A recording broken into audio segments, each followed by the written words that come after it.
2 ವರ್ಷ 3 ವರ್ಷ ಮಾತೇ ಬರ್ತಿರಂಗಿಲ್ಲ ಅದಕ್ಕೆ. ಹಾಗಾದ್ರೆ ಹಾವಭಾವಗಳನ್ನು ಅರ್ಥ ಮಾಡಿಕೊಂಡು ತಾಯಿ ಹಸಿವೆ ಆಗಿದನೋ ಅಥವಾ ಆರೋಗ್ಯ ಇಲ್ಲನೋ ಅಥವಾ ಏನಾದರೂ ತೊಂದರೆ ಆಗಿದೆಯೋ ಅಂತ ಎಲ್ಲದಕ್ಕೂ ಬರೀ ರೋದನಂ ಬಲಂ, ಎಲ್ಲದಕ್ಕೂ ಬರೀ ಅಳೋದೇ ಬಲ ಅಂದ್ರೆ ಅದಕ್ಕೆ ಅಳೋದೇ ಅನ್ನೋದು ಬಲ. ಅದಕ್ಕೆ ಇರಲಿ ಅಂದ್ರೆ ತನ್ನ ಏನೇ ಯಾವುದೇ ಸುಖ ದುಃಖಗಳನ್ನು ಅಥವಾ ಏನೇ ಹೇಳ್ಕೊಳ್ಬೇಕಾದ್ರೂ ಕೂಡ ಅದಕ್ಕೆ ಶಬ್ದ ಇರೋದು ಅಳೋದೇ. ಅದು ತಾಯಿ ಅರ್ಥ ಮಾಡ್ಕೋಬೇಕು, ಅದೊಂದು ದೊಡ್ಡ ಶಾಣೆತನ. ಹೀಗಾಗಿ ಅದು ಕೂಡ ಬಹಳ ಸೂಕ್ಷ್ಮತೆ ಇದೆ. ಆಗ ಆ ಮಕ್ಕಳನ್ನು ತಿಳ್ಕೊಂಡು ಇದು ಮಾಡಿಕೊಂಡು ಬೆಳೆಸುವಂಥದ್ದು. ಅದಾದ ಮೇಲೆ 16-17 ವಯಸ್ಸು ಹೊರಗಿನ ಇದರೊಳಗೆಲ್ಲ ಟೀನೇಜ್ ಅಂತ ಕರೀತಾರೆ. ನಮ್ಮ ಇದರ ಪ್ರಕಾರ 15ರಿಂದ 25 ಅಂತ ಅನ್ಕೊಳ್ರಿ. ಒಬ್ರಿಗೆ ಹೆಚ್ಚು ಕಡಿಮೆ ಇದಕ್ಕೆ ಆ ಸಂದರ್ಭದಲ್ಲಿ ಮಾತ್ರ ಬಹಳ ಜಾಗರೂಕರಾಗಿ ಇರಬೇಕು ಅಂತ ಇದು ಆ ಮಾತನ್ನು ಹೇಳ್ತಾರೆ ಸುಖನಾಶೋಪದೇಶರು.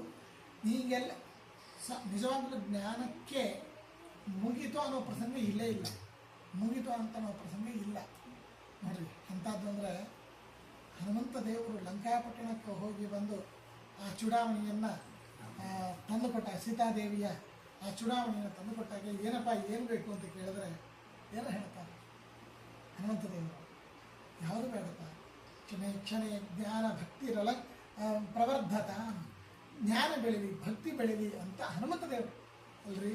ಹನುಮಂತ ದೇವರೇ ಜ್ಞಾನ ಭಕ್ತಿ ಬೆಳೀಲಿ ಅಂತ ಕೇಳ್ಕೊಳ್ತಾ ಇರಬೇಕಾದ್ರೆ ಯಾವ ಹನುಮಂತ ದೇವರು ಶಾಸ್ತ್ರದಲ್ಲಿ ಹೇಳ್ತಾರೆ ಇಡೀ ಪ್ರಪಂಚದ ವಿಷಯಕ್ಕೆ ಆಲೋಚನೆ, ಹಿಂಗೆ ಒಂದು ಕ್ಷಣ ಆಲೋಚನೆ ಮಾಡಿದ್ರೆ ಸಾಕು ಅಂತೆ ಎಲ್ಲ ಸ್ಕ್ಯಾನ್ ಆಗಿ ಅದು ಅವ್ರನ್ನ ಬಂದುಬಿಡ್ತದೆ. ವಿಚಾರ ಮಾಡಬೇಕಾಗಿಲ್ಲ, ಒಂದು ಕ್ಷಣ ಮತ್ತೆ ಟೈಮ್ ಬೇಕಾಗಿಲ್ಲ. ಯಾವ ಹನುಮಂತ ದೇವರು ಇಡೀ ಜಗದ್ವಿಷಯಕವಾದ ಜ್ಞಾನ ಅವರಿಗೆ ಪರಿಪೂರ್ಣವಾಗಿ ಇದೆ, ಒಂದು ಸ್ವಲ್ಪ ಇಂಥ ವಿಷಯದೊಳಗೆ ಆಲೋಚನೆ ಮಾಡಬೇಕು ಅಂತ ಎಂಟರಂತ ಒತ್ತಿದ್ರೆ ಸಾಕು, ಹೇಗೆ ಟಕ ನಮಗೆ ಸಿಸ್ಟಮ್ ಮೇಲೆ ಬರ್ತದೆ ಆ ಥರ ಇಡೀ ಜಗತ್ತಿನ ವಿಷಯಕವಾದ ಜ್ಞಾನ ಅವರಿಗಿದೆ. ಅದರ ಭಗವದ್ ವಿಷಯಕವಾದ ಪರಿಪೂರ್ಣ ಜ್ಞಾನ ಇಲ್ಲ. ಆ ಭಗವದ್ ವಿಷಯಕವಾದ ಜ್ಞಾನ ತಿಳ್ಕೊಳ್ಬೇಕು ಅಂತ ಅನ್ನೋದಕ್ಕಾಗಿ ವಾಯುದೇವರು ಹನುಮಂತ ದೇವರು ಕೇಳ್ಕೊಳ್ಳೋದೇನು ಕೇಳ್ಕೊಳ್ತಾರೆ? ಜ್ಞಾನ ಭಕ್ತಿ ಬೆಳೀಲಿ. ಈ ಕ್ಷಣದೊಳಗೆ ಇರತಕ್ಕಂಥ ವಾಯುದೇವರಿಗೆ ಜ್ಞಾನ ಭಕ್ತಿ ಅನ್ನೋದ ಕಲೆ ಇಲ್ಲ, ಇನ್ನೂ ಅದು ಬೆಳೀತಾ ಇದೆ, ಇನ್ನೊಂದು ಕ್ಷಣಕ್ಕೆ ಅದು ಬೆಳೀತಾ ಇದೆ. ಇಷ್ಟಿದ್ರು ಕೂಡ ಮತ್ತೆ ಅದನ್ನೇ ಕೇಳ್ಕೊಳ್ತಾರೆ. ಇನ್ನು ನಮ್ಮ ಸ್ಥಿತಿ ಏನಾಗಬೇಕು? ನಾವೇನೋ ಸ್ವಲ್ಪ ತಿಳ್ಕೊಂಡಿರ್ತೀವೋ ಇಲ್ಲೋ ನಮ್ಮ ಸಮಾನ ಯಾರು ಇಲ್ಲ ಅನ್ನೋ ಒಂದು ಭಾವ ನಮಗೆ ಬರ್ತಾ ಇರ್ತದೆ. ಹೀಗಾಗಿ ಆ ಇಂಟೆನ್ಷನ್ ಎಂದೂ ಕೂಡ ನಾನು ಎಲ್ಲವನ್ನು ತಿಳಿದವನಾಗಿದ್ದೇನೆ ಅನ್ನೋ ಭಾವ ಬರಬಾರ್ದು. ಅದರಲ್ಲಿ ಈ ಏಜ್ದಲ್ಲಿ ಮಾತ್ರ ಡೇಂಜರ್ ಝೋನ್ ಅಂತ ಈ ಕೆಲವು ಸರ್ತಿ ಈ ಓಲೋದ್ರೊಳಗೆ ಅಥವಾ ನಾವು ಮ್ಯಾಪ್ ಹಾಕೊಂಡು ಹೋಗ್ತಿರ್ಬೇಕಾದ್ರೆ ತೋರಿಸ್ತಿರ್ತಲ್ಲ, ಎಲ್ಲೋ ರೆಡ್ ಗ್ರೀನ್ ಇರ್ತಂದ್ರೆ ಏನಿಲ್ಲ, ರೆಡ್ ತೋರಿಸ್ತಂದ್ರೆ ಭಾಳ ಟ್ರಾಫಿಕ್ ಅದೇ, ಎಚ್ಚರದಿಂದ ಹೋಗ್ರಿ ಅಂತ. ಹಾಗೆ ನಮ್ಮ ಜೀವನದಲ್ಲಿ ರೆಡ್ ಝೋನ್ ಯಾವುದು ಅಂತಂದರೆ ಈ ಒಂದು ವಯಸ್ಸು. ಎಲ್ಲ ಆ ವಯಸ್ಸಿನಲ್ಲಿ ಏನು ಇಲ್ಲದಿದ್ರೂ ಕೂಡ ಎಲ್ಲ ಗೊತ್ತಿದೆ ಅಂತ ಹೇಳ್ತಾ ಇರಬೇಕಾದ ಆ ಸ್ಥಿತಿ. ಹೀಗಾಗಿ ಆವೇಶ ಜಾಸ್ತಿ ಇರ್ತದೆ, ಆಲೋಚನೆ ಕಡಿಮೆ ಇರ್ತದೆ, ಅಹಂಕಾರ ಜಾಸ್ತಿ ಇರ್ತದೆ, ಮತ್ತೊಬ್ಬರ ಪ್ರೀತಿ ಪ್ರೇಮ ವಾತ್ಸಲ್ಯ. ಈಗ ನಿನ್ನೆ ಇವತ್ತು ನ್ಯೂಸ್ದಲ್ಲಿ ಸೋಷಿಯಲ್ ಮೀಡಿಯಾದಲ್ಲಿ ಕೂಡ ಎಲ್ಲ ಅದೇ ವಿಷಯ ನಡೀತಾ ಇದೆ.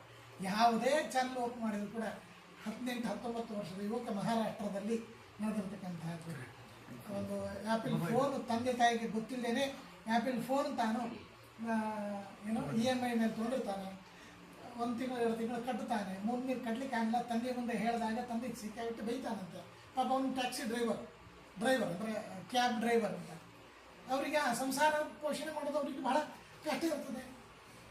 ಅದಕ್ಕೆ ಇಲ್ಲ ನಾನು ಸಾಯ್ತೀನಿ ಅಂತ ಹೇಳಿ ದೊಡ್ಡ ಗುಡ್ಡದ ಮೇಲಕ್ಕೆ ಅವನು ಹೋಗ್ತಾನೆ. ಸುಮಾರು 3 ತಾಸು 4 ತಾಸಿನವರೆಗೆ ಇಡೀ ಪೊಲೀಸರು ಅಲ್ಲಿ ಜನರು ಸಾವಿರಾರು ಜನ ರಕ್ಷಣೆ ಮಾಡಲಿಕ್ಕೆ ನೋಡ್ತಾರೆ. ಕೊನೆಯ ಪರ್ಯವಸಾನ 3 ಜನ ತಂದೆ ತಾಯಿ ನೋಡಿ ಅಂದರೆ ಆವೇಶ ಹೇಗಿರುತ್ತದೆ ಅಂತ ನೋಡೋಣ.